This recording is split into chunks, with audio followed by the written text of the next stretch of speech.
Hey everyone.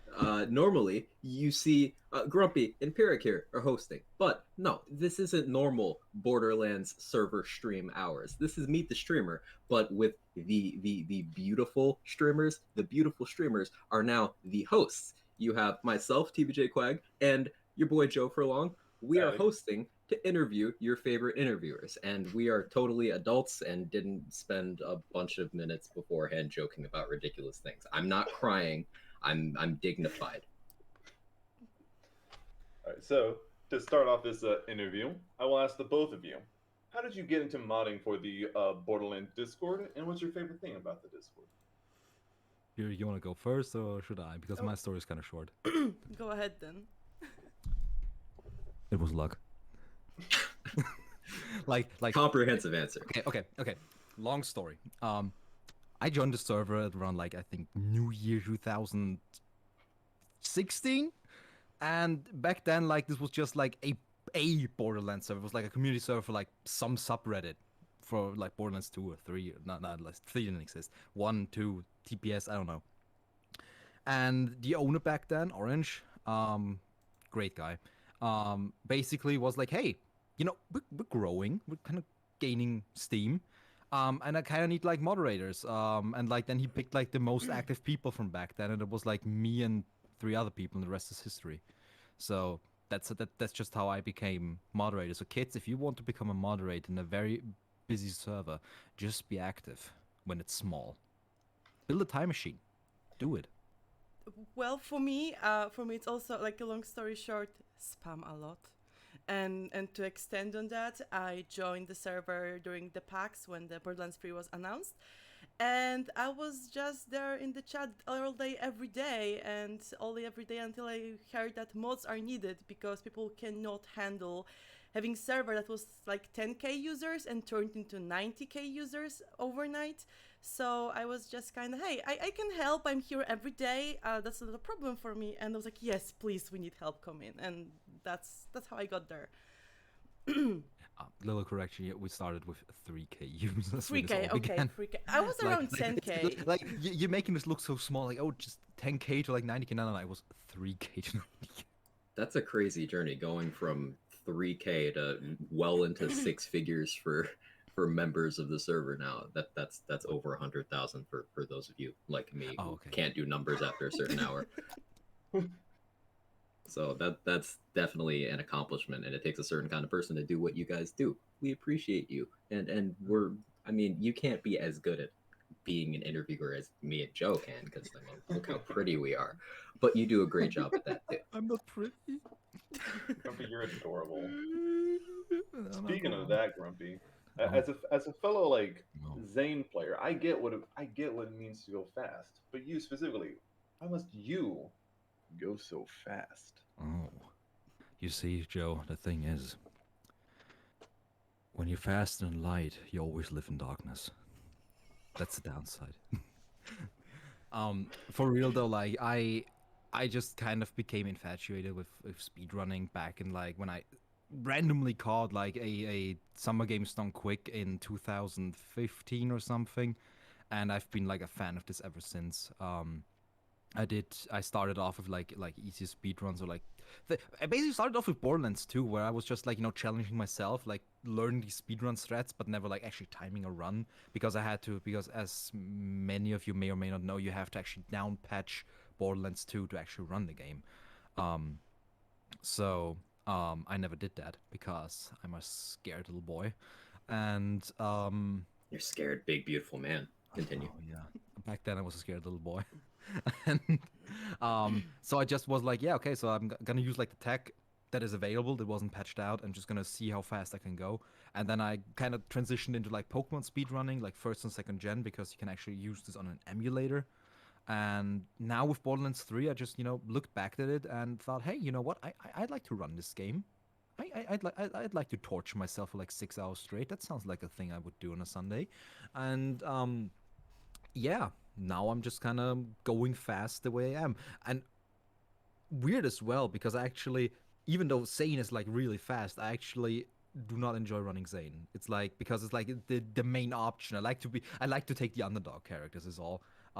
Zane is still a beautiful bastard, but I don't know. Like I'm running a marathon most. So why must I go fast? Because they're coming. They're after me. Who's coming? Depends on who you ask. Oh, anyway, Uh, so, so for the queen of artists that are also sheriffs herself, a question for you. You are known far and wide for one particular brand of emote, and I think I speak for a few people in wondering what's the origin behind the Hui series of emotes, the Mo's Hui. The most way. Okay, so story is not exciting as it seems to be. I think I'm gonna actually bring this maybe emoji up so everyone knows what we're talking about for those who didn't see it. Wait, I have the beautiful, beautiful edit of it here. Oh, okay, yeah, we can put this version here. So there's a hueg. And it was basically, oh, we have in chat a lot of huegs actually. So the story is I was asking for what kind of emojis I can make for the server, because if you're using our Discord server, like 80% of emojis there are my work. And I was like, guys, give me ideas. I need any ideas. And someone posted the hueg emoji. It was a fragment of a comics for Hat in Time. And it was like Pirek this, but mouse. So I turned it into a mouse. And I never expected where it's gonna go, because people started to grab this emoji, as you can see on site over here, started to edit it, and I've seen like 70,000 edits of it, like stretched, colorized, mouse as mosaica, so like mosaic and so on, and like mouse made out of 17 emojis overall. So it started to live its own life, I guess. So like that's where it came from. Did not expected that.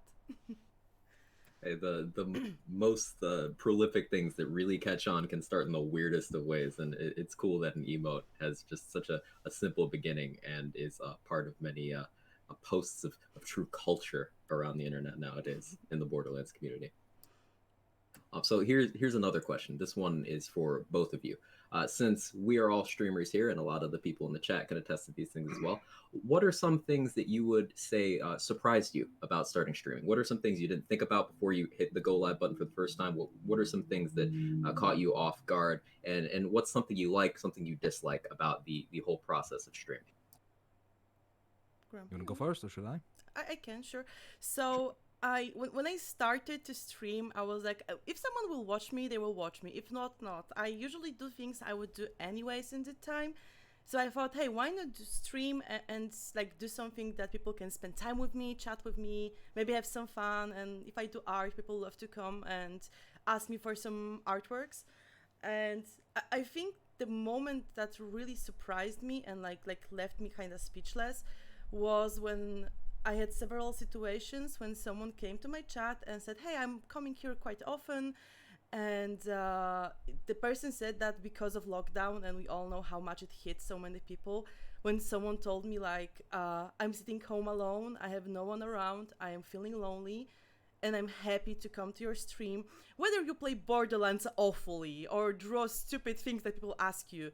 They said that they feel like they belong somewhere and have something to go to like feel happy and enjoy their time with a group of friends. And first time I heard that, I was totally speechless. I didn't know what to say because I never imagined I can make such an impact even on a single person. And it happened many times later. It just makes me super happy to do what I do. I don't need like subs, monies, and scam trains, anything. Makes me happy that I can like make one person happy that day and give them something to feel like they belong. Yeah. Wow. I think that's something a lot of us can relate to. Just making a positive impact in even one person's life every day is just a good thing to work towards. How about you, Grumpy? Well, you know, I've not been really streaming for long at this point. I did achieve a lot of things in that time, but at least for my for the things I thought about, and the thing that probably surprised me the most is just how much work this actually is. Like, if you want to have like a decent looking stream, at least you'll have to sit down and figure out if no one teaches you, and even if someone teaches you, like, you have to figure out like the thing where you're streaming from. Like for my case, it's like Stream Elements, Then you have to figure out how Twitch works, like the amount of times I actually forgot to change the stream title. And then there's like and like while for Pirek, yes, like she has like this like she has like the angle where she's like, yeah, I do these things anyways and can just stream them. It is not really the case for me. So one thing that is like kind of like really an issue for me right now, which is why I'm not streaming, is I have a very irregular work schedule at the moment, and I've noticed that sitting down to stream is actually work if you have been sitting in front of a screen for 12 hours. It's not something like, oh yeah, I'm just gonna go and it's here. As not as much as I thought it would be. I thought I would just turn on the stream and it's good. It's like a lot more because you also have to like the few people that show up, talk to them, like interact with the stream, just not sit there stone faced for the whole like 2 or 3 hours or 4 hours that you're streaming. Um, it's all those little things that add up into like this whole package that ends up being streaming. That is like that surprised me how much it actually is, how many things you need to consider, and how many you need to kind of adapt into. But it's like it was a up until this point it was a very like nice journey. I enjoyed it a lot, and there was a lot to learn from it. And this is also something that surprised me a lot, just how much you can actually learn this time. Because yeah, like to some extent, at least in like my circles, like streaming is not quite. It hasn't quite arrived yet. People still think, yeah, okay, YouTuber is like an influencer job.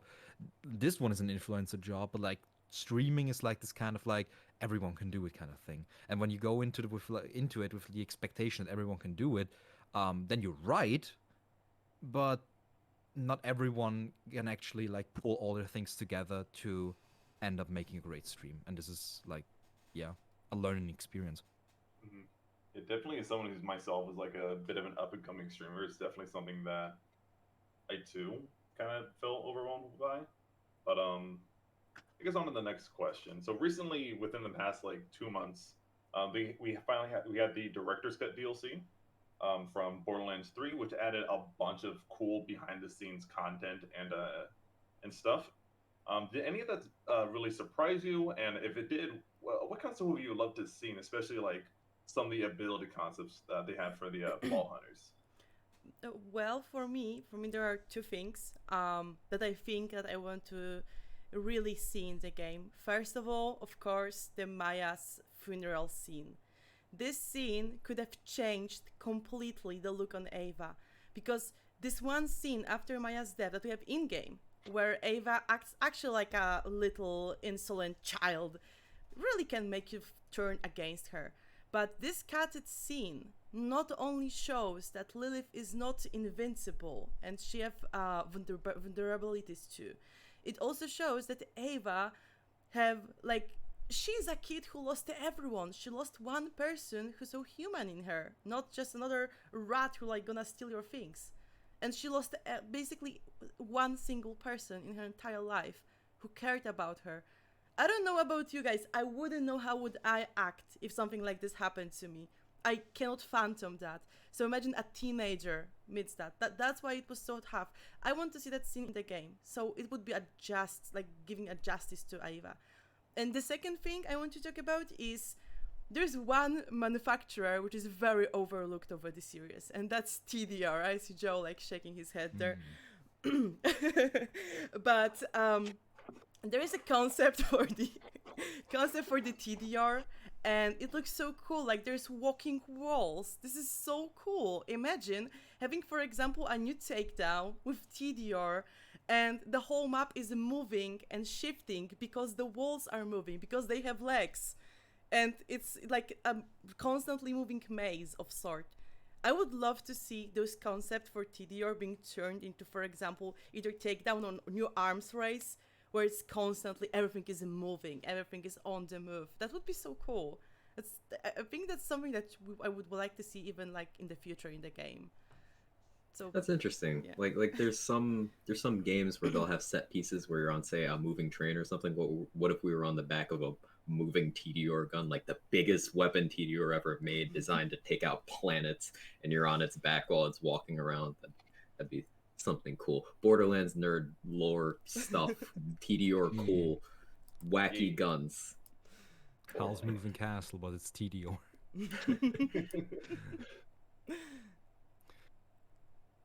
Yeah, for me, I have to make I have to come clean here. I have actually not finished the behind the scenes content yet, because like when the DLC came out, like people were just so much talking about like even with spoiler policies and everything, like you just heard it all, everything, or like most of it apparently. So like I still have to agree with like the death scene because this is I saw it and it's like yeah, it would have just framed the whole thing way better. I mean, as from a speedrunner perspective though, like I safe crit through a lot of the dialogue, but like from the pacing here, it would have disturbed the pacing, but it would have been way better in terms of the lasting story. And when we consider that a lot of people, especially right now with no OP levels to actually replay the story often on, won't play the story more often than let's say 4 or 5 times, like once for every character, maybe a second character. Um, and then this is still very good because the story is saved, and the or at least this part is, and the pacing does not hurt from that. Also, if it's like an actual cut scene and not something where you need to stand there and just twiddle your thumbs, you can actually just skip it if you want to, which is kind of nice. Um, yeah, like I remember I looked at like the whole funny reel of like the whole guns and everything, and I kind of wish they would have like showed more there. Like there's so much that goes wrong in developing, and especially when you consider what is still in the game in terms of like things that do not work. Like imagine if there's a thing that does not work right now in the game, but it's also shown in the blooper reel in the director's cut. That would be great. Because it would mean that they like are a bit on the nose about that, and I couldn't even be mad about that. And also, I could then now sit here and say, this thing in the director's cut, I want to see it in the game. Oh wait, it is in the game. Um, Remember, yeah. it's not Aside a from bug; that, it's a feature. yeah, it's I'm, not a bug. I'm It's a pretty feature. sure. Undocumented features. I'm Yeah. pretty sure we got something like that with the Flax Purple Tree. Yeah, it feels kind of No like it. comment. But like, yeah, I right when it came out, I also remember like looking at all the ideas for skills that they had. This whole brainstorming for like skills, and I remember that I was actually really disappointed by Amara because like they had her figured out like day one. They actually knew what she was going to be like, and I personally, okay, I like Amara. I love Amara. She's like a great character, but we had 7 years of face grasping people. Can we please have something else?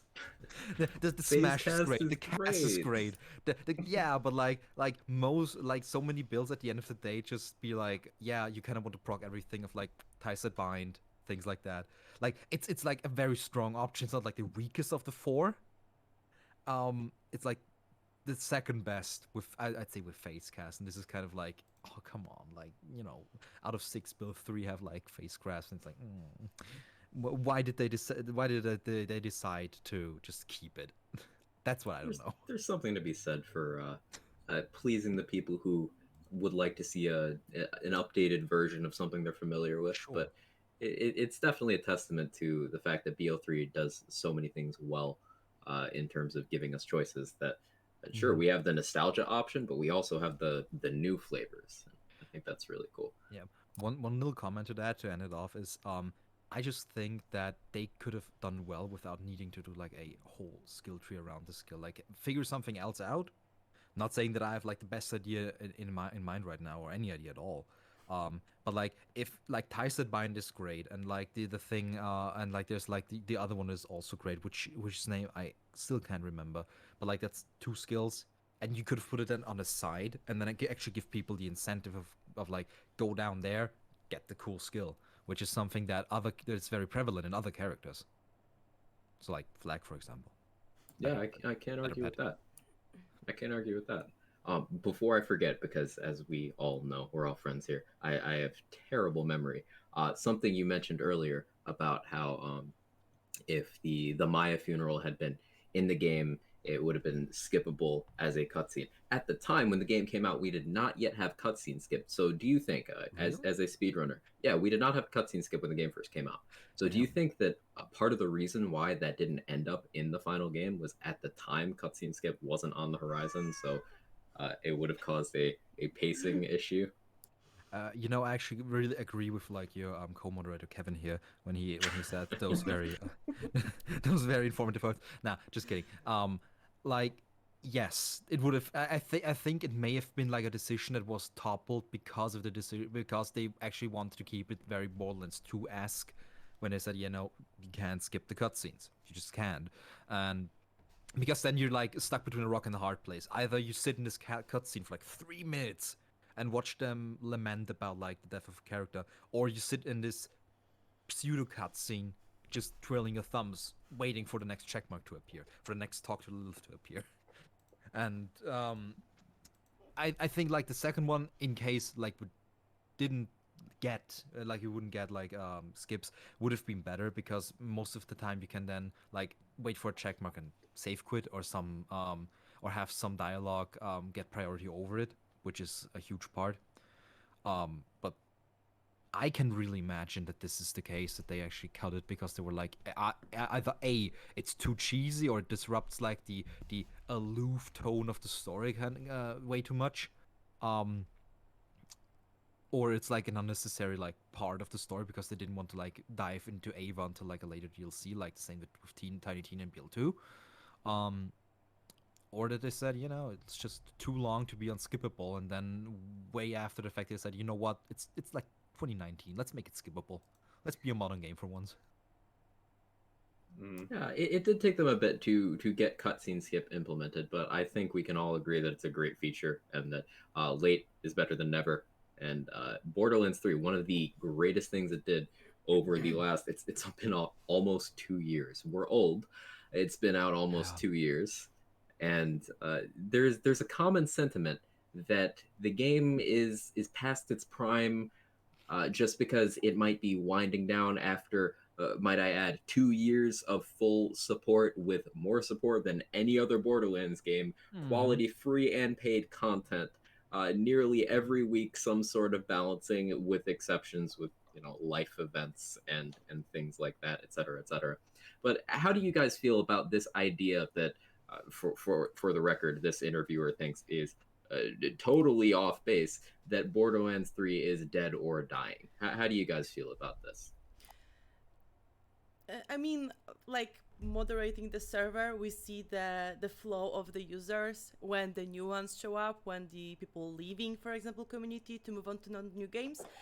And to be honest, I think the game is not dead yet. It's the people who say the game is dead are the people who are kind of target for this game, because over the time, over those 2 years, we kind of agreed in many situations that the game was very focused on casual player. Many changes were made, many things were implemented that people who are like long time fans of the series didn't quite like. But for casual players, it was like super fun to like jump in, to go with the mayhem, to go with like this fighting everywhere, for having all these like crazy stats, like too much of buffed items dropping everywhere. Of course, it later was changed, but I feel like the developers of the game expected this game to live this long, and it's gonna be like with Borderlands 2. At some point, it died for players who were there just to play it a couple times, try everything, move on to the next game. But the true fans will stay with this game for very, very, very long time. I want to show it, like, remind you that people who played Borderlands 2 from the very start and became like the greatest fans of it played up till today, when we have like almost end of BL3. So I still see people every day joining server and like, hey guys, I'm new to the game, I have questions, or hey guys, I'm looking for players to play with. So I wouldn't say game is dead if I see constant new faces in the server who want to learn about this game, who want to try their best, and want to find friends to enjoy it with. So it's definitely not in their prime. We can see it either on Discord or on Twitch with less viewers, but I wouldn't say it's a dead game yet, as long as we keep fresh new players in. So And as that's my take. as a couple people in the chat mentioned, we still have a couple vault cards due, and those will more likely than not mean patches, which means we're getting some amount of updates for the game. So it's something. Grumpy, what's your take on all this? Well, of course, to start it off, the game's not dead, as we just found out. Like, there's still wall cuts coming. The DLCs, the season 2 pass has like 2 DLCs out at this point, should be 4.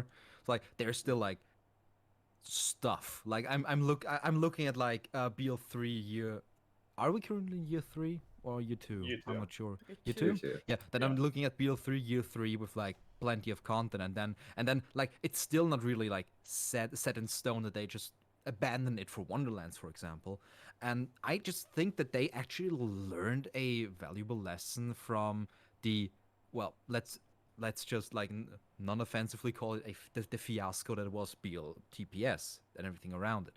Like where like yeah, we could have like where they decided to not make like more stuff for BL2 in favor of a new game to sell that, and BL TPS is like I love this game. Like it's one of my favorite games in the entire series. Like I mean, every game is a favorite game in the entire series. Don't get me wrong, but like I love to play it, and um, I hate that the support stopped so early because of like the issues that it had. Um, but like I think it was back then when they realized, people won't just jump from one game to the next game. They couldn't be the new Call of Duty kind of game where it's like one every year new Borderlands and you just play it and you buy the new one.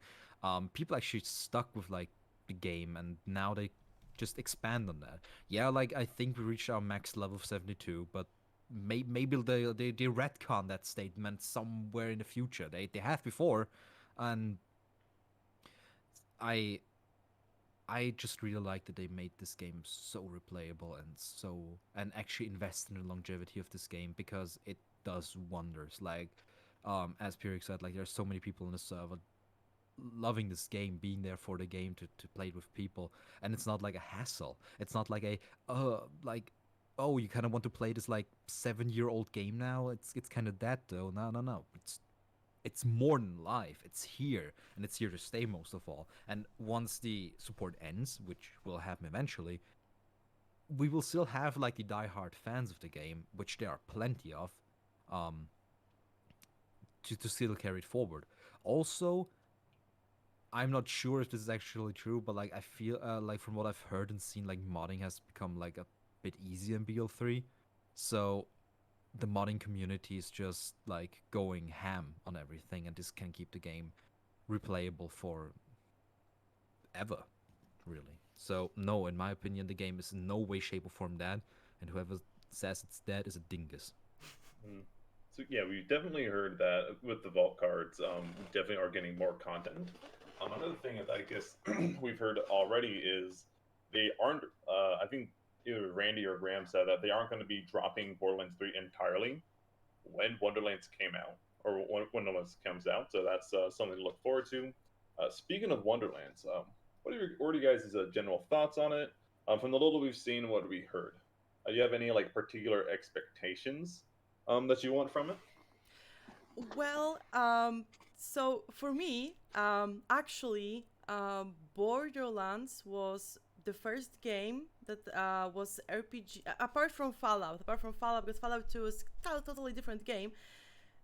Borderlands was the first game for me when I was forced to use guns. Before that, I was only playing like all of those medieval times, fantasy times games, and Borderlands was the first game where I had to choose character that used guns. Real, like Borderlands 1 was the first game RPG that wasn't like some kind of Elder Scrolls, Baldur's Gate, and so on and so on. You use And guns in Borderlands? What? I Is sometimes Borderlands do. 1? Oh, Borderlands 1. Fishes do not count. I don't think about Oh, free, okay. okay? I don't free. In free is just OPQ and spamming the drones, and that's it, and rocks up my sleeve, as you know. So I am a big fan of like the tabletop of fantasy. Those two dinguses over here playing with me D&D as well, for example. And I really love to play D&D, tabletop, all of that kinds of stuff. I played a lot of post-apocalyptic D&D as well.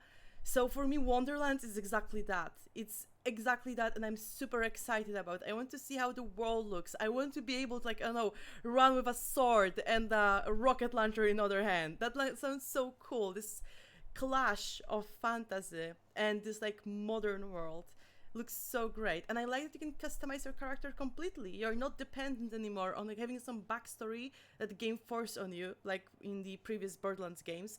Instead, you can probably looking for, so far from it, you can create completely new character from scratch and be just you, who you want to be in it. So I'm looking forward a lot to it. So yeah, that's one of the things that excite me the most. Grumpy? Before I give my answer, I need to actually ask a question back. Like, has it been confirmed? Wait, that's not how what- this works. What? Hang Yeah, on, wait. hang on. We're We're the interviewing you interviewers here, today. sir. Hang on. You can't undo it. I'm asking. There's no No going back. questions. No questions. Okay. No, Well, that was my ask comment your on it. Let's question. go on to the next. No. Did we actually like learn what kind of gameplay style this is gonna be? Is it gonna be like Borderlands, or is it gonna be like a first-person shooter, or is it gonna be like Diablo-esque or something? Like, did We know it's an actually know? FPS. We know that much. No, it's an Yeah. FPS. Mhm. Okay. Yeah, I still Um, think it's going to be like Borderlands, just with a different like coat of Mhm. paint on it. With dragons Yeah, or different skeletons. They very likely made the smart, and I really like this decision, call to step away from the Borderlands IP name, allowing them to have that extra flexibility. Because mhm. now, when people are like, "Hey, Borderlands games do this. Why didn't you do this?" Like, hey, it's not a Borderlands game. They can afford to go in a different direction, even if some things are familiar, some things are callbacks to what we know. This allows them to exercise and flex those creative muscles, which Gearbox does things with their creativity that nobody else does, especially in terms of the looter shooter genre.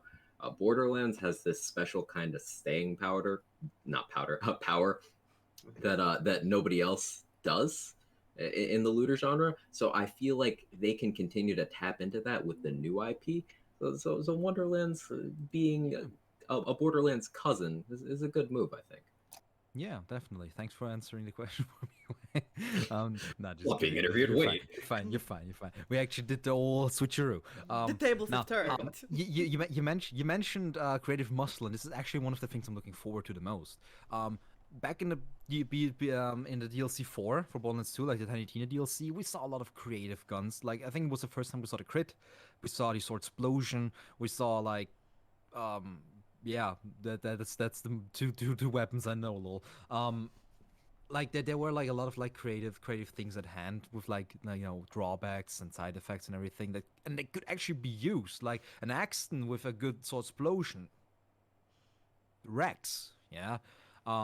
So I'm looking forward to what they're gonna do with this, because I feel like they're gonna like dip more into this kind of thing, like have like this D&D inspired, medieval inspired weapon types or weapons at all, that then do like the crazy shit that we know from Borderlands. So it's like, Wonderlands, and also they can all, and I'm also looking forward to, I'm hoping more or less that they flex the creative muscles in terms of things aside from weapons, because we've had the same formula for a lot of years now. You have the shield, you have the grenade, you have like some class com, and you have the have like some artifact for like this game. Like in TPS it was Oz kits, and everything else it was artifacts.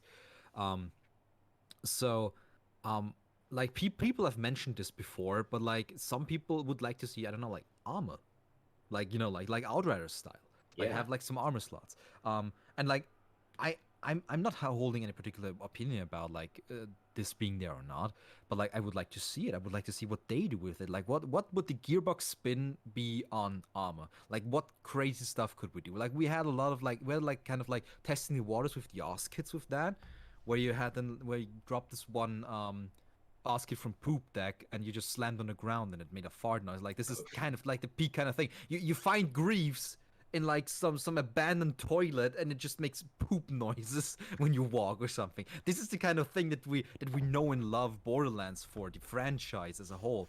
And like they can do all these things, yeah? And more and worse. and then also we end up, thanks to the community, with late game builds that use this equipment and have it viable, and have it be viable even.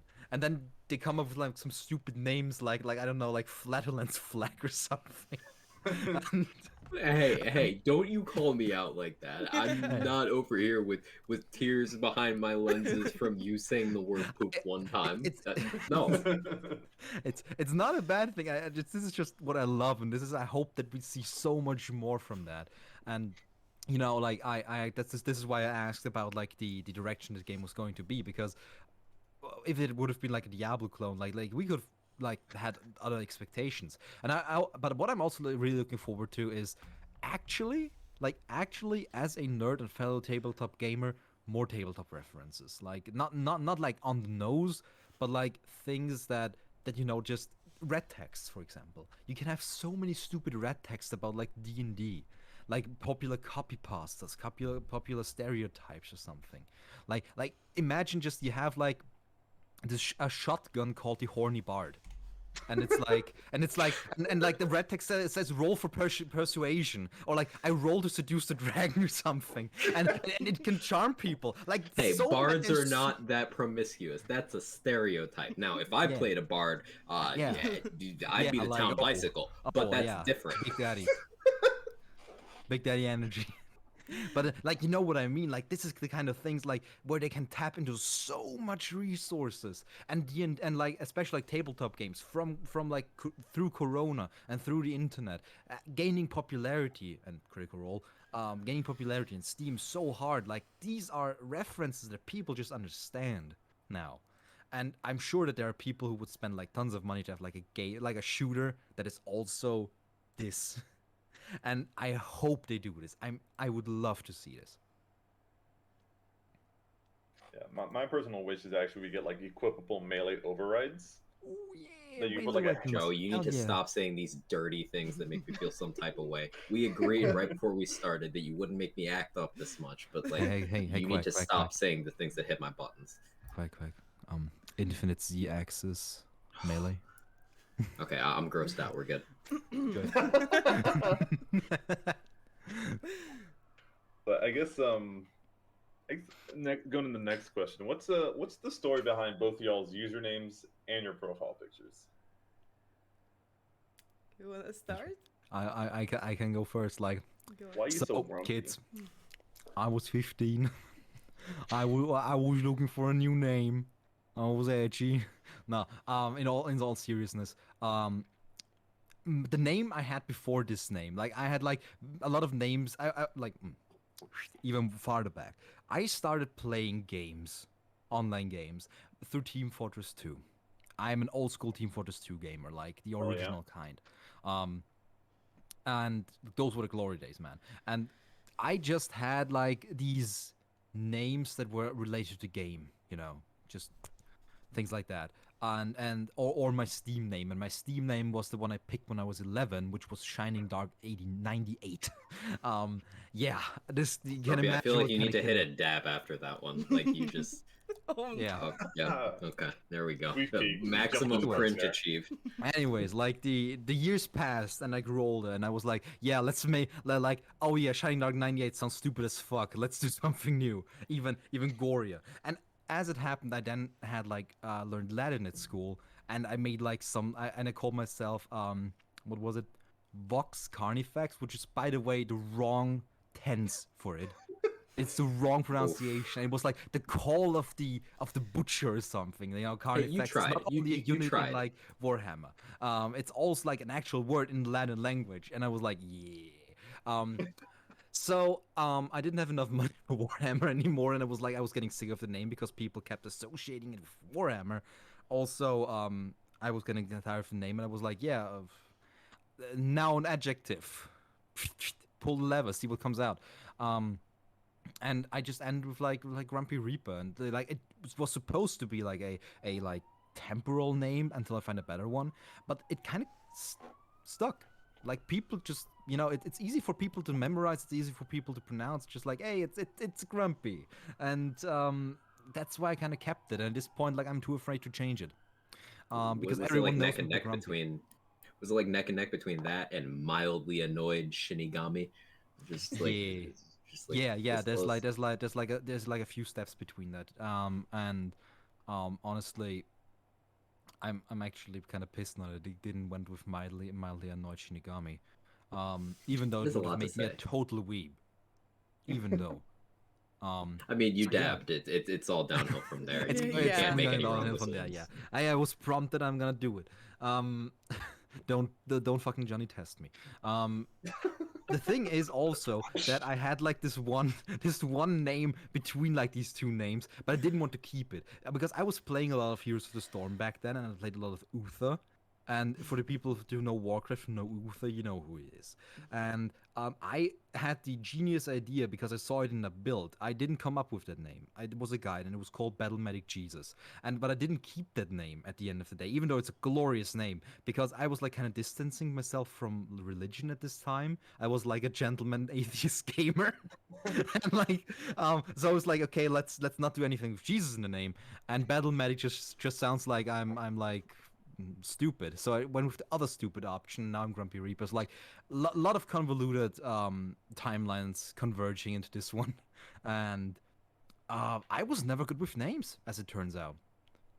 I was never good with names. Now I'm here with Grumpy Reaper, and I'm known as Grumpy, which coincidentally kind of fits my personality, and I never looked back. I don't regret it. Maybe I'll change the name eventually, but not today. Thank you for coming to my TED Talk. It's a grumpy talk. Your name's not Ted. Grumpy Talk. Well, for me, How do you know? I'll try to keep it a bit shorter, I guess. So, the Pirek is like from the very ancient weeb times. I was like huge weeb, going to like 12 conventions a year and so on. I remember there was some manga of sort. There was a character named Piro, and people like compared me to this character. So it was Piro, Pirush, Pirek. It like just evolved like this. The sheriff part was actually when I joined the Borderlands Discord. That was my yearly time of replaying again modded New Vegas, like over modded. So I had like this big iron profile picture. So I kind of jumped into the server. There was this cowboy thing going on. So I was like, hey, I want to be a cowboy too. And I made name myself like Deputy Pirek because that was haha funny. You know, me moderator in the chat and doing my best. And I shot I never get shot because only sheriff gets shot and deputy is safe, you know. And there was this whole meme going on for I think a year between me and Grumpy. Whenever I said something stupid, Grumpy was like, "You will never get the sheriff badge if you do that shit," and it was like going like this for a year. And then I got promoted to admin on the server, and Grumpy. It was my birthday, and Grumpy drew me the comic. He actually drew me a comic from. He took a JoJo pages, you know, this "aha, you're approaching me" scene, and he Is that a JoJo reference? yes. Yes, the name is a JoJo reference. I'm sorry. Go on. he actually redrew that scene of "oh, you come closer" and so on, but he like handing me the badge and saying you can be now sheriff. Then here I am, and my profile picture is. I was thinking of making myself a logo, and my problem is. I came up with ideas for mascots, for emojis, for logos, for everything for everyone, and I cannot figure out anything for myself. So I was like, hey, I'm using my emojis everywhere, so I guess I'll just keep the same character as my profile picture. That's it. Also, did you mention it like back then when the whole sheriff thing was kind of aloof? I like around. I was known to be the fastest ban in the West, which is like kind of where this all originated from. Yes, you are the Merif, half moderator, half sheriff. Yeah, half moderator, half sheriff. Oh no. Remember the name. So I think the takeaway here is that that they're liars because Grumpy is a great human being. He's not actually that grumpy, and apparently this one right here isn't actually any sort of law enforcement. Like, You pointed the wrong direction. I don't know what to think anymore. I've never interviewed such dishonest people. I've never interviewed any people. So this is just an interesting start. I don't know if I can forgive you. I don't know if I can forgive you. Joe, can forgive myself. Can we forgive them? I forgive you, Quag. Well, you forgive me, but not them. These Aw. degenerates. So I guess it's ridiculous. going forward. Yeah. Oh, me? My turn? You want me to go? Cool. I believe in you. So, because I love starting these little debates for definitely not my own amusement, never my own amusement. Best gun in the entire series, but, calm down, calm down. Wrong answers only. Best gun and why, but wrong answers only. Are you Go. ready for this? Because I want to introduce you to the best gun ever made in the entire series. It's called the Bane. It's called the Bane. Bane is absolutely best gun ever. Because imagine you're sneaking up on the psychos or bandits base. They do not expect you. And you start to shooting. It goes with the ay. I assure you, at least 1 up to 10 bandits will die of heart attack first before you manage to shoot them. And that's the ammo saving. Not only that, imagine your friend play with you and he's an absolute asshole. So he decides to play Zane with a Hustler Eraser and he used Complex Root. You get blinded. You don't know if you're still shooting or not. But if you have the Bane, your gun informs you if it reloads. And when it shoots, you hear everything. You don't need your eyes because you use your ears. So even with those pesky Zane root players, you still are having the advantage. So I think the Bane is the best gun there. That's my I take. hate that I don't disagree. Why don't I disagree? We need the Bane. I promise you, if any mod ever will implement Bane to Borderlands 3, I will never use another gun. Also, I have a little dream of mine. One day I want to see the Unlimited Lobby run, Salts only, for Digistruck pick, only with Banes. I want to see that one day. That's my biggest dream. Grumpy, you can take now. The lead. Thank you. You know, quick like note to that. Do you guys even know how amazing the Bane in BL3 would be? Like that ass? Like, we have so many speed boosts. We have the speed demon mayhem modifier. You're not even slowed down anymore. You're just screaming. Like, you're the living Doppler effect. We just got done talking about how talented the Borderlands 3 modding community is. They might actually do this. Please do not encourage this. Okay, I'm sorry. Anyways,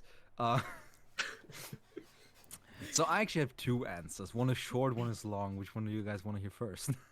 Obviously, the long answer. Obviously, the long one. Okay. Give it to us Gotta long, fit with the Grumpy. theme of your long answers. Oh, I've got a few long things for you, Quag. Just wait. I mean answers. I mean. Go on, gamer. Speak. Yeah. Also, I'm like very tall, so like I'm a long boy. Anyways. Anyways. So, you know, I need to start off with like a few of those things that annoy me in BL3, and this is car sections. You have a total of you have the Project Double D car section. You need to get like the car from Donnie, the golden whip. Then you need to drive the golden car again for Carnivora. Like, it's suggested you can actually pick a different car, which any sane person would do. But anyways, so they actually have like these 3 car sections, and then you also have the Conrad's Hold transportation, you know, of like this iridium kind of thing with Vaughn, who does not help at all. He just looks good. So you have like 3 car abs. sections in like very stupid cars. The Bandit Technical in BL3. So I like to introduce you to one thing that everyone sleeps on, which is my favorite weapon in the whole entire game, and it's called the Wizard Mechanic. It solves your problems. You suddenly do more damage with your car. Suddenly the car passages get easier, you know, and it looks good, and it doesn't need to deal damage because it intimidates the people and just killing themselves, right? Like you turn up with this like shaft of pure manly energy and car oil all over it, and you know you can't run, right? And like, actually, I love this weapon. I've like re-rolled it like 300 times at this point in the vault card. Not because I'm looking for a god roll, but because it just feels so good to just re-roll this thing. Just get a new fresh one. The smell of fresh car. It A feels fresh so used good car. to manipulate the shaft, is what you're saying? Yes. Like you will shit bricks when you re-roll. Anytime. So the Wizard Mechanic, definitely absolutely best gun in the game. And For like people who are like, but Grumpy, you know, I'm a pro gamer. I'm not gonna drive cars. I've never learned how to drive. I'm gonna run the Guardian takedown or like any other takedown or like any of the trials, like you should in the upcoming, you know, like Endgame Rush. By the way, there's like this one weapon like to introduce. You know, snipers are great, shotguns are great, but what is better than this? A sniper that can also be a shotgun, and the Moloch's Bane has it both. And even though it is terrible at both of them, it is just way too strong. Like it's like it has this alien mouth in front of it, and this just makes it a force to be reckoned with. You know, you like use it. Trust me, you'll thank me later because nothing else will make you turn off the game faster. So am I the only one who ever thought about this? But imagine how wet the alien barrel guns sound when you're using them. Like, you ever think about how gross that must be? You just like, Quack, I No? really don't No? want to delete this, but later, please don't make me. Thank you. It's the only mod we can actually, the only VOD we can actually do 18 plus. So like, it's like it's a 17 episode and we need to go 18 plus. Boo. Bad jokes. That's it what was an honest question. Like they have literal mouths and eyes. Like they're creatures with mucous membranes. That implies some degree of moisture. Like it's just science. Oh yeah, like oh my god, the eyes on these alien barrels, I loathe them. I hate them. They're like so. No, I don't want to use any alien gun anymore. But which is kind of like bad because like the only weapons I use with Mo's are like the backburner and the plague bearer. So like But not the yeah. Malix Band? Are you telling me you're a liar? We already established this earlier. But Hey, like, hey. There's still 3 slots left. no, there's only 2 because you said Backburner and Plague Bearer. I swap between. Caught. I inventory swap between them. I can't trust Yeah. you, Grumpy. I can't trust you. That's all I've learned today. I cannot trust you. So because I can't trust you, I'm gonna give you the opportunity to sell someone else out. Fine. Where Okay. do you think Captain Scarlet went? Yeah, you weren't ready for this one. I'd say so. I'd say this like you know this one McDonald's somewhere in Birmingham. I have my assumptions. I'm not saying she's there, but like evidence points in the weirdest directions. You know what I'm saying?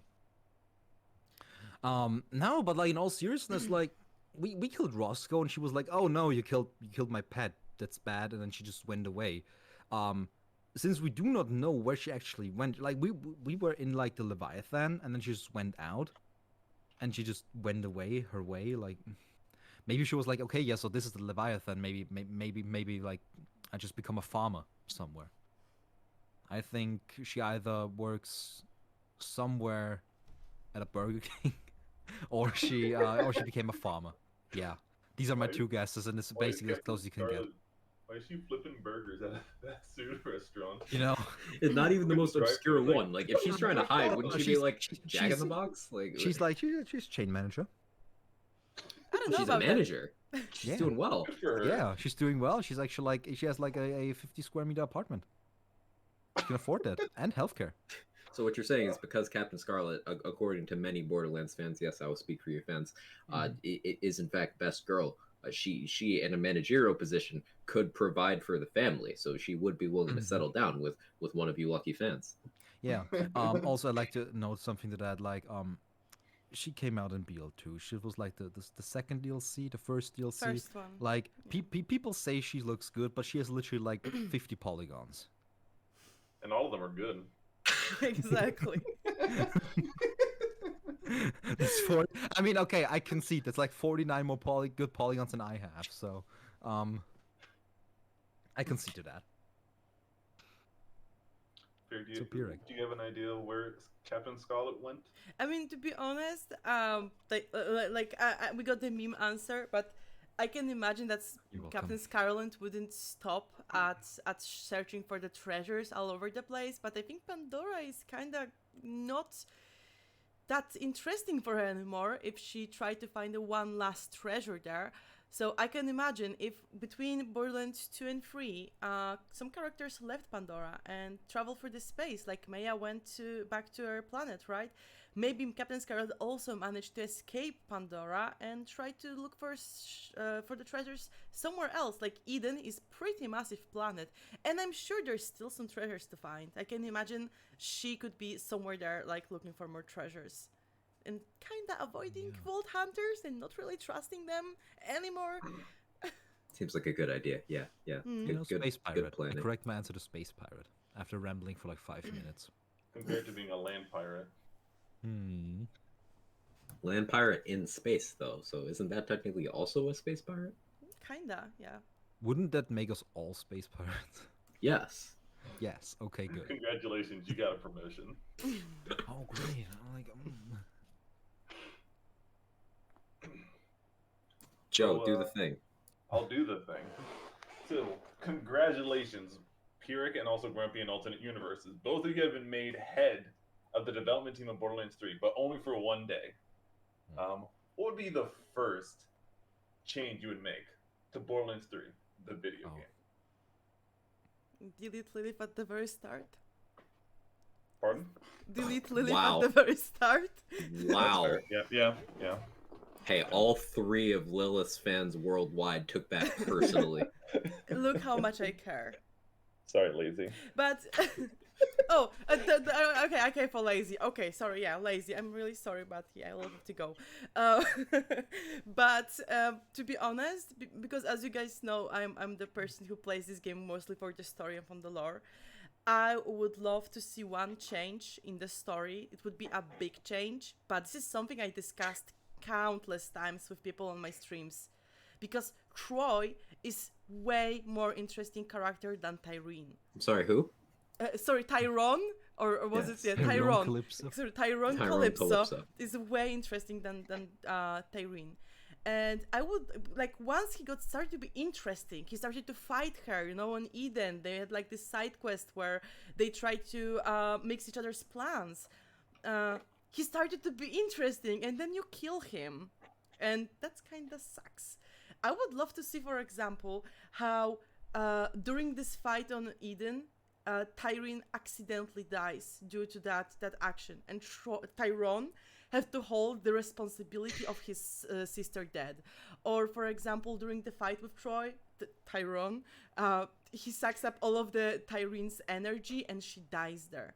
And I would love to see where that would go forward, because we either would have Troy, who would become like this very savage, bad leader. He would like suck energy out of all of the followers, and he would be like this terrifying guy because he would be so angry and pissed and want to kill all of the Vault Hunters. Or he would start to crumble, and he like couldn't grasp everything because he was never like on the first place like Tyrene was, and he would be put it in this place, and he would probably have hard time like managing all that and pushing it all forward. I would love to see that happening. Like, where would the game go if the other twin died first and the other one was through the end of the game? That's an interesting thing to explore. I would love to see that told in some sort of what if. Gearbox, if you're listening, that'd be really cool. I don't know, like a comic or a Side movie story. or an anime, some kind of. Tales. It'd be cool. Tales from Borderlands 2, Electric Boogaloo, with Tyrone and his family. Tyrone Calypso, because Tyrone Calypso. Troy was It's a- just Tyrone has a no clerical death. error. It's Tyrone. Yeah. Tyrone and what, Tanisha Calypso? No, Tyrone and Tyrene. It makes Yeah. sense. Okay. Tyrone, Tyrene. So, you know, we got like this little cool thing in the recent patch, which was one of the things I would have done if it hadn't happened, which is, you know, the events being permanent and being able to turn them on and off. This is like something if you asked me this question like half a year ago, I would have said this, yeah. But now that we have it and know that Gearbox actually has like the brains and capabilities to do these things, I would like actually multitude of things, but starting with a speedrun mode that you can turn on or off, that you have where you have a timer, where you have like good load removals, and where you have like added like stuff to make the speedrunning easier, like for example being able to skip dialogues in the game or something. You know, things like that. Maybe could also be like, hey, speedrun mode on, and then pick what you can do. So you can only just turn it on, but leave the timer off. But you have to cut the dialogue skips on for people who just want the dialogue skips. Like things like that to just speed the game up for people to that want to speedrun it. Because as it stands, like I think the fastest run possible, like not segmented, please. Just actual run is like with Zane like 3 hours 3 hours like 40. It's like very, oh no, wait, 3 hours 10 or something. It's close to sub 3 hours. And with load times it still adds up to 5 hours. That's stupid. If we could like make a route where this is like where like we implement this speedrun tech and don't have to save quit at every second, um like person that we talk to, it would make the speedrunning community so much better. Like in terms of like accessibility, and also we would then have like an actual like thing to calculate on. It's the same for everyone. And the other thing would be like, because I kind of loved in like all the Pokemon games, a music player. Like, what if you could just like turn this thing on and just have like music from DLC 1, like the DLC, the Handsome Jackpot DLC has like such good music. But if you do not go in and actually farm something, that you basically don't hear it. So what if you can just like activate music packs for like all maps, or just have like music played there in from the game, things like that. Um, you know, that would be the second thing. Um, and I think that's enough for a day, actually. Also, I would probably pump like a few billions into securing that BL3 is kept alive for as long as possible. Yeah. Because it can. And more BO3 is always a good thing. I think it's a great glowing commendation of both the game and the franchise and the studio and everyone involved that our most common criticism is that, hey, you made good thing. Give us more good thing. That thing you did. We like it. Give more. More now. I think that's also a thing, because sometimes people complain a lot about Borderlands 3, but when I see them, because those complaints that are make sense, it's because people love this game so much, and they love it so much they want to see it continue to grow and like progress, and sometimes we complain because we want some things to get better or get fixed, not because we hate the game. And a lot of people have this take, I notice lately.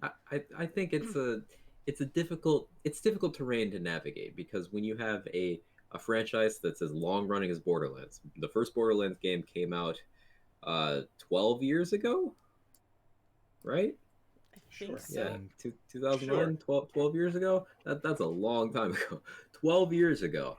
And there's so many fans of all ages who've been, some have been there from the very beginning, some have been recently just with Borderlands 3, some have decided to start lately after hearing about things like Wonderlands. Oh, what's this about? Let's see what all these fans are foaming at the mouth about. Who are so excited to get into this from this Borderlands thing I've never heard of. So there's a lot of people who have a lot of time in and are very passionate about it. And since all of us here have some degree of experience with Borderlands, that goes back multiple games across the whole franchise, what's your most memorable playthrough or challenge run of some flavor that you've done? We all have one of those that stands out head and shoulders above the rest. What's the wackiest or most fun or most difficult in any way that you see fit to answer the question? What's the most memorable run you've had? You want to Well, start or should I? I'll I'll be shorter than you, so I'll just go Oh with yeah. it. Okay, I'm Yeah. sorry. So I had a lot of runs, and like I don't want to talk about like attempts at one life or a certain manufacturer and so on, or like grab whatever you find on your ground. So I think the most memorable and I guess my most famous run was Talk to Lilith run, because Why are you um, like this? because I can, because you guys make those runs with big math. You do the big math on damages, splashes, which gun is the best, which like gear is the best. I wanted to do math as well, but I'm not that smart with builds, as you know. So the like there's a couple of memes in the community that are here since day one, which is like, for example, Ava Bad or Talk to Lilith. And everyone was like, "Oh, I talk to Lilith all the freaking time." So I was like, "How many times you actually talk to Lilith?" So I decided to do a run, where I just decided to count it. I counted how many times you talk to Lilith, speak to Lilith, report to Lilith. Um, this is not stopping Salute, here. Lilith. Salute to Lilith. This is not stopping here because I think K6 on Twitter or someone else pointed out when I gave the results that we often just run towards the bridge. It's not always speak to Lilith. Sometimes it's like report to the bridge or talk to Tanis. So I plan to do TVHM later where I'm gonna count also that. This run was no. also super fun because I have the dices here. Those dices, metallic one, with all the manufacturers on them, courtesy of G Knuckles. Except that one that fell. Yeah, we except don't include that one. Yeah, but viewers could make me roll those dice, and whatever was rolled out, first gun I found with this manufacturer, I had to pick up and use. Doesn't matter if it was like white trash or something cool or Balak's Bane, I had to grab it and use it. And sometimes it was so challenging. I was going at the boss, I rolled, there was a doll, and I got like some very crappy doll gun, which was like barely touching the enemy. But I think that mixed with all that Lilith talking and people showing up, like, how many Liliths you met so far, like super excited. I think it was super fun to do. So are conversations with Lilith like currency in whatever town that you are the deputy of?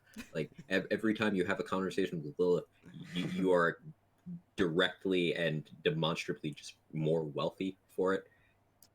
I'm more wealthy of knowledge. And that's important. Yes, I know I'm bullshitting. It was just fun to check this out. And I wanted to do something that no one ever did and no one ever will do again because no one is insane enough to do that. So, Yeah, I don't think very many Borderlands players hate themselves that much. And one common trait shared by Borderlands fans is we all, at least to some small degree, hate ourselves. Quag, I moderate the official server. Do you think like there can be higher levels of self-hate than that? Then I would reconsider that. That's an excellent point. That is an excellent point. Once again, for no particular reason, thank you both for all that you do with the official server. I don't think very many of us have the patience, the time, and the fortitude to do those things. So slight round of applause. Slight applause because, again, this is about me and Joe. This is about us. We are beautiful, and you will worship us for our insane interviewing talent. But, a slight amount of credit for I guess they do cool stuff. Kind of.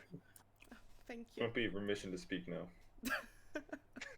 Thanks, host Joe from the Joe Show.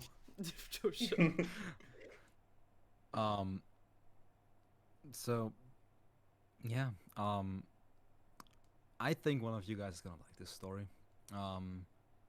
It was back in my prime of BL2, and I was a big Axton fanboy because like it was just so fun. I had done Creek, I had done Gage. I was like, I need something. I need the worst Vault Hunter that Vanillic Puma can sell me on. So I went for Axton because how bad can he be? And I fell in love because like explosive damage and everything. It was great, and the turret as well, great, just great. So I decided, you know what, Allegiance run sounded like a good idea, and I didn't want to do like something like very out of like the comfort zone of a character, where people go like, I don't know, like what was it, Bandit Creek or something, like bad things, and I ended up playing TDR Axton. Hell yeah. Hardcore Allegiance TDR Axton. And if any one of you played BL2, you know what this means. I had to use TDR shields, and there's only one legendary TDR shield that I actually used. So here I was. I didn't play the OP levels at all, but here I was, OP1, with my Axton, full TDR loadout, and I used the Cradle. And the Cradle is absolutely the best shield in BL2, and this was the best run I ever had, because this thing, it's just so fun, okay? It's just so fun, like your shield breaks and it just goes, and just, and wrecks ass. It just explodes on people. It was the most wholesome TDR experience I was able to find, and the fact that I managed to actually get to this level, to like OP1, using the cradle. Could you explain exactly what the cradle does for anyone in the audience who so- might not know? Yeah. The cradle as is legendary to your shield, and its red text basically says when the shield breaks, like it has a low capacity, and when the shield breaks, it shoots forward like a thrown TDR weapon and explodes like a grenade. So it benefits from grenade damage. It benefits from explosive bonuses, and it deals like early on in normal Vault Hunt and True Vault Hunt mode. It deals good damage. It falls off very hard in UVHM and the OP levels, which is also mainly why I didn't want to continue as much beyond OP. One, because it meant a lot of refarming at this point. So the issue really is that this thing in like UVHM has like a 20k capacity when like a white shield has like a 50k capacity, and the damage is nothing to write home about either. So the shield is very very bad, but just having like a slag gun, like a slag TDR, and then throwing a slag TDR, and then your shield goes flying as well because they shot at you. It's just so beautiful to see. It was my favorite run of all time because it was challenging in a very positive way. Yeah. That's awesome and creative, and as you said, definitely wholesome. Definitely wholesome. Definitely wholesome. So for all the people who just joined in, we got a raid from Chevy. Hi Chevy. Hi Raiders. Oh, hi, Chevy. Good to see all of you. And we're here extolling the virtue of favorite playthrough, favorite run throughout the entire franchise. Pirek had a fun talk to Lilith BL3 run, and Grumpy did for some reason because he's an absolute madman. TDR Axon with a cradle, that's definitely a way to spend your time. I think way to there's spend only your like time. 1 or 2 class mods in the entire game that are TDO for Axon. Like I think I'm not sure, like some character I knew had like a lot of TDR mods, but like not Axon. Not Axon. Yeah. You got one, Joe? So thought I many had a questions to question. choose. I think we got Alright, time for so- a couple more. Yeah. This is So, speaking of manufacturing companies such as TDR, let's say you have the ability, like, congratulations, you now have your own manufacturing company. What's their unique gimmick? Like, you know how TDR has the reloads, the thrown reloads, like Vladov has the underbarrels, Malawan's 2 weapons, or 2 elements. Atlas guns kind of suck, that's their gimmick. What's the. What would your company be? So I'm a practical person, and I personally like that among different manufacturers in the game, several of them had a special gimmick that is shared between the manufacturers, which is creating something that is useful. Because we got Gettelburger, come on. Like, if your crew is hungry, you won't feed them bullets, right? But burgers, why not? Who doesn't like burgers? And there was a grenade mod shaped like a cake, for example, right? So I think my Pirek manufacturer would actually make guns that make useful stuff. So you can shoot food out of it. I think Lorelei would be absolutely crazy if she had like hyperhydrator, but it makes hot coffee, for example. Imagine that. And I mean, we can go further, not only food. I don't know. There could be a gun that creates any other item that is useful in your everyday life. You know? Like, it would be very practical. And think of it. I mean, I would personally love to have a coffee gun that makes me a warm coffee and I can just shoot it instantly into my mug, for example, and have a freshly grinded, delicious coffee. And for example, breakfast gun. I can shoot it on Quack, so we finally did breakfast, for example, you know? Listen, I ate breakfast at least an amount of days this week. I don't know the number because I forget to eat. But I promise if you had this manufacturer, I would eat. Quack, I want to inform you that Pirek manufacturer will send you for Christmas a special gun that shoots granola bars. I think you're gonna enjoy that one. Ooh. Please. Please. So that would be Pirek manufacturers. Like, yeah, you need a breakfast. Pew! There we go. Coffee. Pew! Oh, that'd be wonderful. Mhm. Grumpy, if you had a manufacturer, what would it be? What would it do? Usually I have these ideas when I lay in bed awake at 3 a.m. and don't know how to fall asleep. So right now, like my brain is more scrambled egg than anything. Um, but like, there's one thing that I really enjoy about Borderlands, and this is like the ability to also kill things in style. And one thing that's always fascinated me was like was the singularity grenades. Pulling people together and stuff like that. Um, so I like to introduce my utility manufacturer that has weapons, grenades, even like tags for artifacts that allow you to manipulate your surroundings to your advantage. Of course, it wouldn't be like that good in like a late game setting, kinda, but it could still be useful. Like I'm thinking about like a grenade you throw on the ground and it acts like as a gravity belt upwards, so you can use it as a jump pad, for example, or you could find, let's say, a snowdrift or a um not like snowdrift is the prefix, like a deathless relic with like wall runner, so you can like run on walls or stick to walls. Stick to walls alone would already help. Like we have all these beautiful maps, and we sometimes can get the most out of it because we actually need to run upstairs, things like that, and Stairs. No. yeah, Continue. yeah, like it is known that they are bad, and they keep putting them in. I don't know why. Ugh.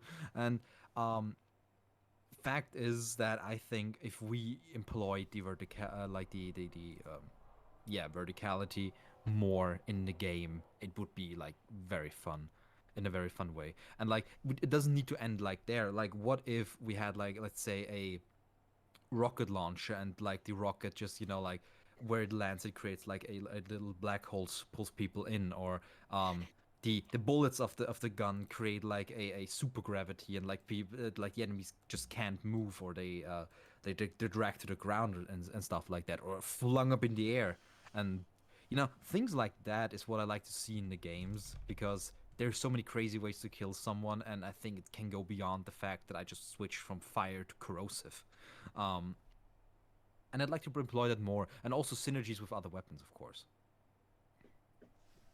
So yeah, gravity manipulation.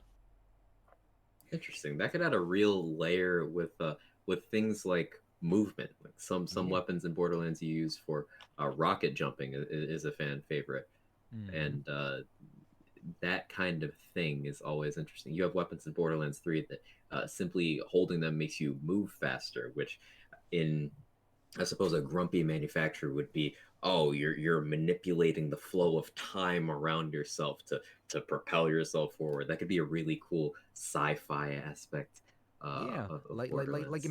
just imagine like space and time. Like just imagine a shield, a legendary shield, and like the first time it breaks, um, like you leave like a little spot, and when your life is supposed to be reduced to zero, instead of going to fight for your life, you rewind back to that point, and then like you have to wait for it to fully recharge before you can use it again. Things like that. Like it doesn't even like restore like itself or anything by what you had, but like let's say it just puts you back in that place, and you get like the ammo that you used back, and stuff like that, and it's just like a little rewind button. Things like that. Like make the gameplay more, like enhance the gameplay through a new layer of like manipulation in the game. This is like what I like to see. It's also like it also would like help all the characters, because like they have like their personalities, and then we give them like all the same gun. It works for Mose because she's all about explosions and stuff, and Elemental is for Amara, but like Zane could have more spy shit. He could, but Could. Zane makes up for that in personality. Everyone has their own personality, but some have Mm. more personality than others. Yeah. Hey, come on. Amara has the personality. Have you seen a Plank from Ed and Entity? It's the same thing. Wow. Uh, I feel vaguely offended, and I'm not even particularly a fan of Amara. Wow, Joe, toxic Zane mains. You saw it here. Saw it here. I'm the best interviewer after all. Just clip Joe it, might be clip it. prettier, but I'm the most humble. And look, he wishes he could be as humble and just as objective as I am. Like he has no chance of doing that, and I won't even hear any argument. That's how objective I am. Mr. Yeah. Mr. Humble, would He you know. like to would you like to do this with the last question of the interview, Mr. Humble? I think I'm humble and prepared enough to handle this to close out this wonderful string of perfect questions that nobody could have delivered as well as Joe or myself. I will let him have some credit. That's fair. So to close out the final question of the final episode of this season of Meet the Streamer. Oh no. Oh no. Oh no. Oh no. Oh yeah. So, why are you addicted to cheese, Pirek? And Grumpy, what is your opinion of her addiction to cheese? You are not allowed to Crippling. sugarcoat this. You're not allowed to sugarcoat this. Why Your would you honest sugarcoat opinion. cheese? Is this a problem? Go. So like the word that comes to my mind instantly is crippling. Like you know, I didn't know, okay? I didn't know you could fill body pillows with cheese. You feel anything? That was in body fluid? DDMs. That wasn't supposed to leak. Grumpy, how could you? There's I'm plenty sorry. leaking out of those body I'm pillows. sorry. Yeah, it was Camembert. It was very leaky. Yeah. So like, yeah, she like if there's one thing I can say about Pirek is that she's always at all times very cheesed to meet you. I appreciate that joke, honestly. No, the thing is, I barely eat any sweets at all. I sometimes eat bitter chocolate, but I avoid sweets overall. It's like to the health reasons. And sometimes I get snacky, like everyone gets snacky. Everyone wants a little snack sometimes. And at some point, I started like, hey, I just like bought a couple good quality cheese and like chop it with some like grapes or something, and just had it as a snack for a movie or something instead of like having chips or any other sweets. And I just kind of ended up liking cheese, and I like the flavor of it. I mean, everyone likes cheese to some degree due to ingredients in that. I don't want to nerd out, but as some of you know on my streams, I have this cheese lore or only cheese redeem, and I got like 100 facts about this because cheese is very interesting actually, and there's so many types of it, and you can. I like to cook. You can implement cheese in so many different ways into the cooking, and it's just delicious. I'm really glad. I'm really glad that you fondue that, and that's just really a Gouda thing for everybody to experience. As Well, people you already read the- said, I think it was a very won't get any cheddar. brilliant question for the end from your quack. Definitely. You're a bit of a monster. Thank you, Tizzle, for that copy pasta in the chat.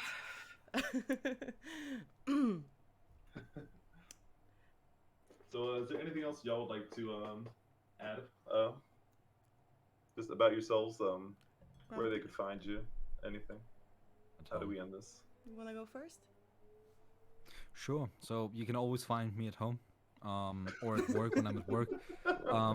This is where you can find me. Now, so yeah, although I'm not really quite streaming much, I like to do speedruns. You can find me as Grumpy Reaper with 2 underscores between the Grumpy and the Reaper. I'd like to thank. I'd like to use this moment as well to thank everyone, like everyone that has been on this show, like all the guests. It has been such a good time, and I'm so glad that we were able to do this to stump this thing out of the ground from the first to the last. And also a big thanks to you Quack and you Joe for hosting today, and everyone who showed up to the streams. Like you are incredible people, and no matter who you are, I love you all. Oh, we love you too, Grumpy. You're both fantastic individuals. I'm not only proud to have been part of the journey of Meet the Streamer. I'm proud to call both of you friends, and it's been a wonderful time.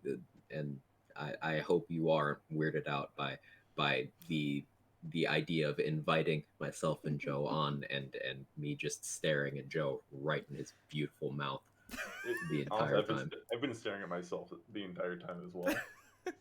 As you should. Well, to add to it, if you guys look for me on Twitch, it's a Sheriff Pirek. I don't stream too regularly, but when I do, it's either art or Borderlands or some random wacky games. Like lately, I've been playing the Alien Arpert that is currently run by dogs, and that's the whole title of the game. So I look for the most weird shit to play and love to play with people. Also, you can find me on Discord, of course. Always there if you need me. So since this is the last episode for the season 1 per se, I want to also thank anyone who joined us here, both all the wonderful guests, including you, Quag. You were one of the first guests for us, and I was thinking today about the first episodes we had with you there, and I'm thinking how long way we went to get here now. So I'm happy to have you both guys here. Thank you so much for helping us out with this final episode.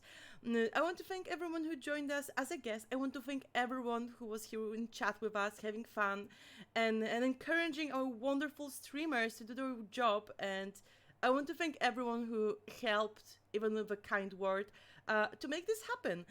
So season 1 is over. We're gonna take a little break from running this whole show, and we're gonna come back with a new streamers for you to meet. I'm looking forward to see who will we bring here, and I hope you as well. For those who jumped in halfway, who came with the raids, thank you so much for the raid again. And who didn't catch up all of the show, will be posted shortly on YouTube on our channel. So go check there if you missed it. There is a lot of pretty hosts to check for all of the stream, and you don't want to miss that out, definitely. And for now, thank you so much for joining us, and have a wonderful weekend. Bye guys, thanks.